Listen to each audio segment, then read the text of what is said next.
For over 4 decades, China's economic growth was nothing short of miraculous. From 1978 to 2010, GDP expanded at an average of nearly 10% per year. Hundreds of millions were lifted out of poverty. Cities rose from the ground overnight.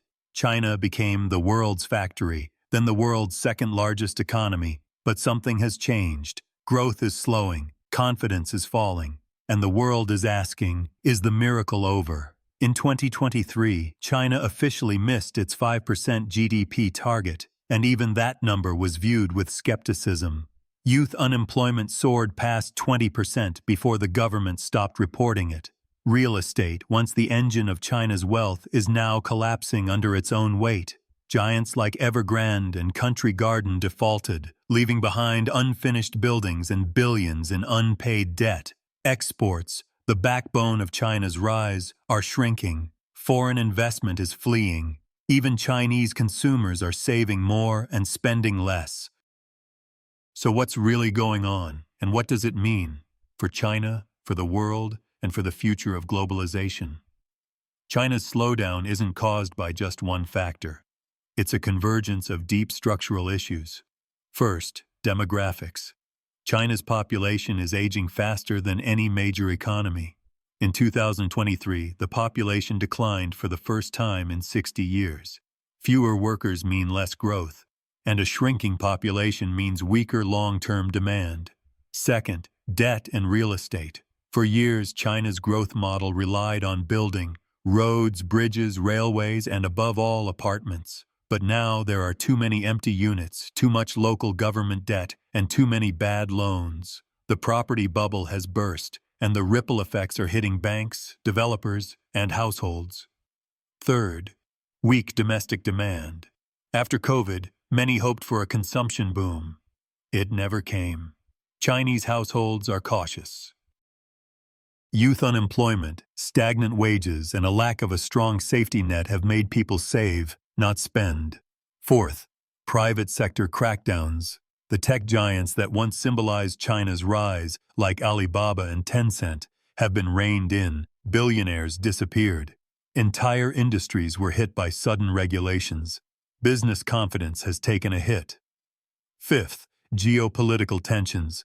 U.S. export controls, the tech war, and rising distrust from Western countries have limited China's access to key technologies, especially in semiconductors. Meanwhile, companies are diversifying supply chains away from China, accelerating a slow but steady decoupling.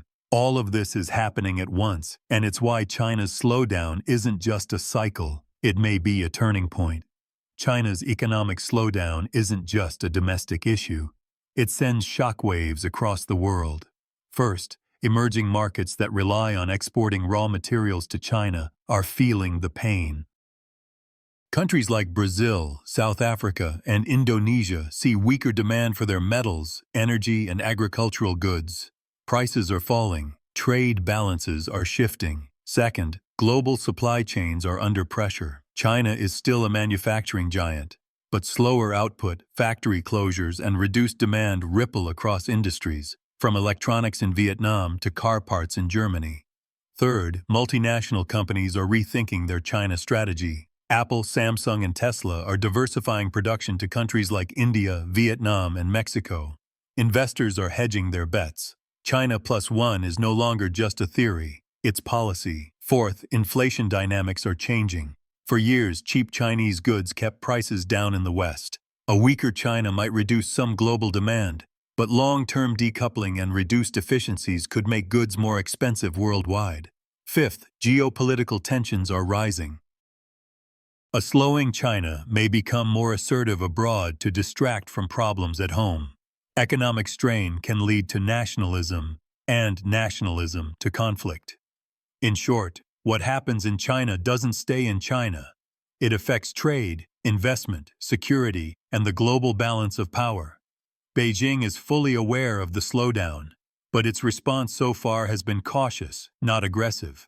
First, monetary policy has been modest. The People's Bank of China has cut interest rates and lowered reserve requirements, but not dramatically. Policymakers fear that loose credit could inflate bubbles or worsen bad debt. Second, Stimulus spending is limited.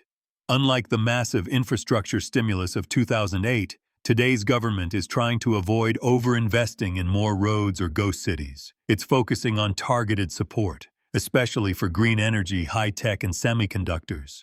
Third, real estate rescue efforts have been slow.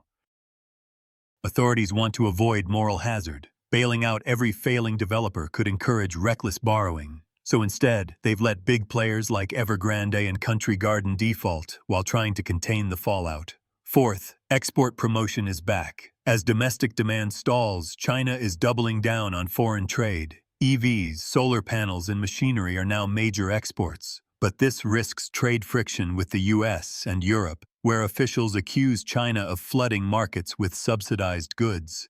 Fifth, political control is tightening. President Xi Jinping is prioritizing stability, ideology, and control over fast growth.